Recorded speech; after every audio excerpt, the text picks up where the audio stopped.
normally on a football Monday wouldn't be a topic of conversation in the first hour. We probably stick that in the second hour of the show prep, but they had a interesting weekend, and it started on Friday with a game that has been kind of the norm for the Phoenix Suns as of late, a game that came down to the wire in the fourth quarter where they came through.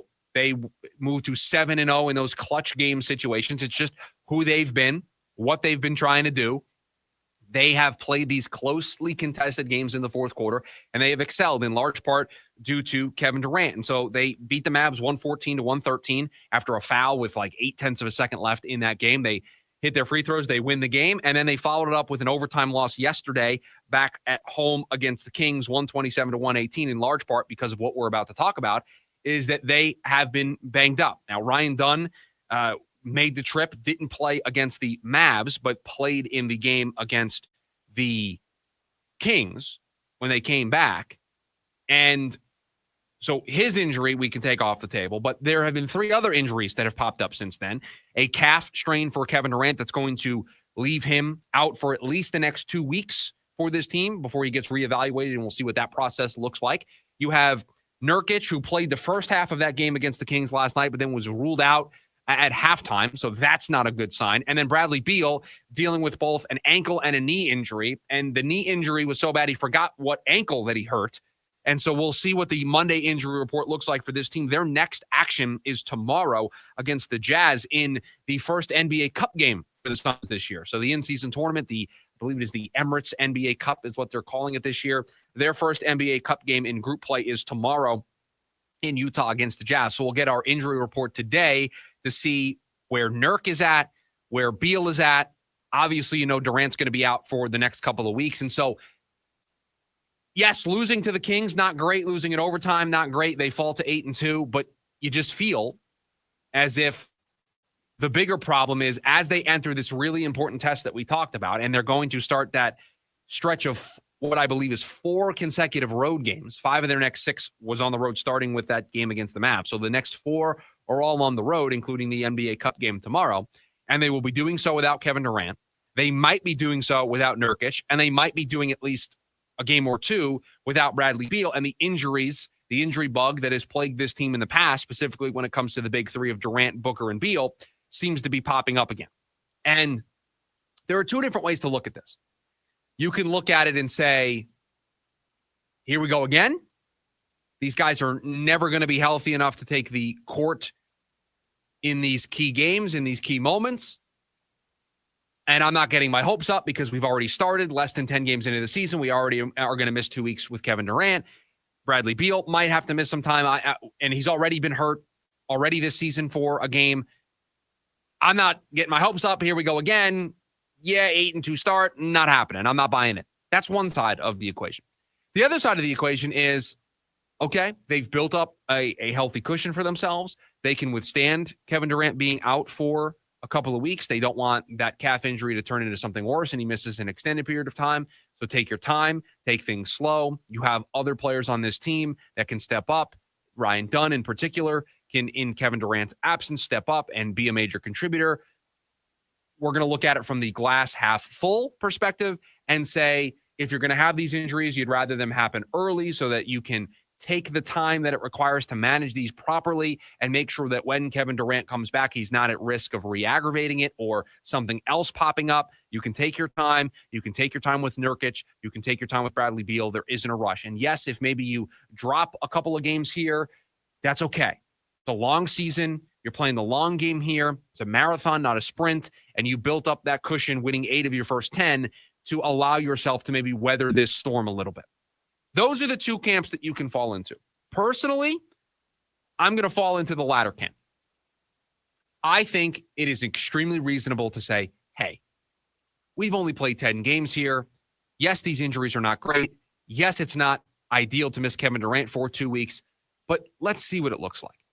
Let's see how this team responds. Let's see how this team plays. And they've built up this cushion to where if this is going to be their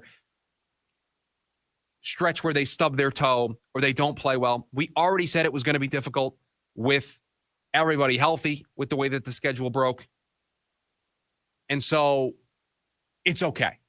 This is not going to torpedo their season because they have to play the next 2 weeks without Kevin Durant. If they had to play the rest of the season without Kevin Durant, that torpedoes your season. That changes the tone of our conversation today.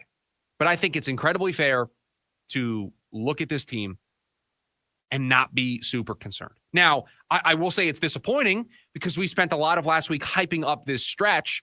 We hyped it up as a watermark for this team. We hyped it up as a chance to really see what they're made of. And now I don't think you can really take a whole lot of anything from this. Other than if they just go on an incredible run without Durant, maybe with Nurk missing a game or two, whatever the result of Bradley Beal's x-rays and MRIs are.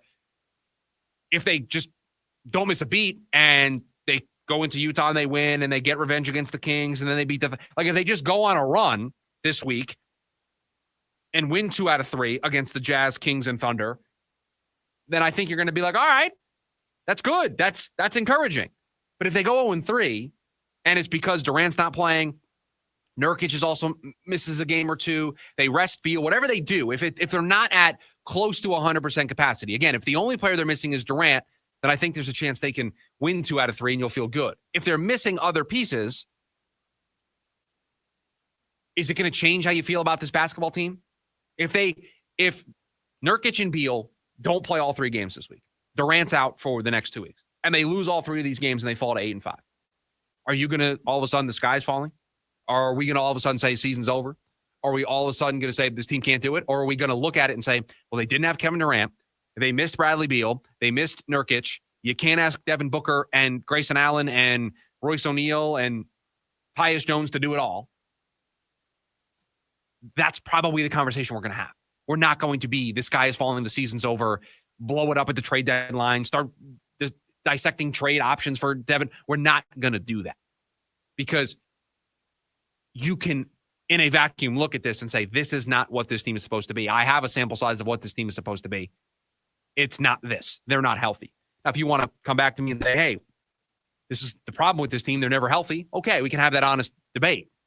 But you know, when you sign up for Kevin Durant, Devin Booker, and Bradley Beal to be your big 3, that you are never playing a full season with all those guys. Between rest, designed rest that you're going to give these guys, between knowing that there's going to be a week or 2 or some level of time where these guys are going to miss some action because of an injury and the team's going to take it slow, you knew you were never going to get a full regular season from these guys.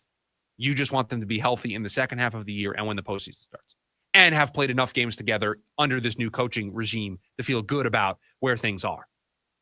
That's still 100% on the table. Kevin Durant could only miss 2 weeks and come right back and not miss a beat. And we saw that age is not a factor for him. If he's going to continue to play this way when he's healthy, this team, I think the sky's the limit for this team. I think this team can truly make noise in the Western Conference. It's a huge blow. It doesn't feel great. We were getting excited about what this test could be, and it feels like we're just going to get the assignment turned back and it's going to be an incomplete. And I'm not going to be able to gauge one way or the other what this team truly is. Now, if they sweep this week, they win all 3 of these games, I'm going to be able to tell you, you need to start taking this team more seriously if you're somebody that's still on the fence. I'm going to tell you to get off the fence. Now, we do that later in the week on the show, but for this moment, I will tell you that you'll have to get off the fence and you'll need to be bought in if they're able to do that.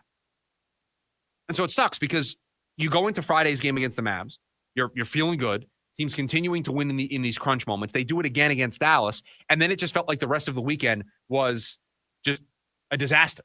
Durant injury, you lose the game to the Kings, but I think more importantly than the loss to the Kings is losing Nurkic at halftime, and then Beal with the ankle knee, just not knowing what that future looks like. So a lot of injury report talk on this show on a pretty regular basis, like we do it a lot, specifically with the Cardinals. Now we're going to have to do it today with the Suns. When the Monday injury report comes out for the Phoenix Suns, we will see if this team's going to miss Nurkic, if they're going to miss Beal for an extended period of time, and what that might look like the rest of the week. But the NBA Cup starts tomorrow. Are we in on the NBA Cup? Producer Dylan, thumbs up, thumbs down? Okay, so for those of you who are just listening on radio and obviously on the YouTube side of things, you can only see the one shot of me. Producer Dylan looked at me and didn't put a thumbs up or a thumbs down, just kind of did like, nah, I'm in the middle. Not really bought it. A good thing this isn't an edition of Off the Fence because you would have to have picked the side. I don't know. I think I'm in. I like the courts. It makes the regular season a little bit more enjoyable. The players clearly respond to it. They get more amped for these games. Like there is a clear response from the players. Now, this is year 2. We'll see how they react to it.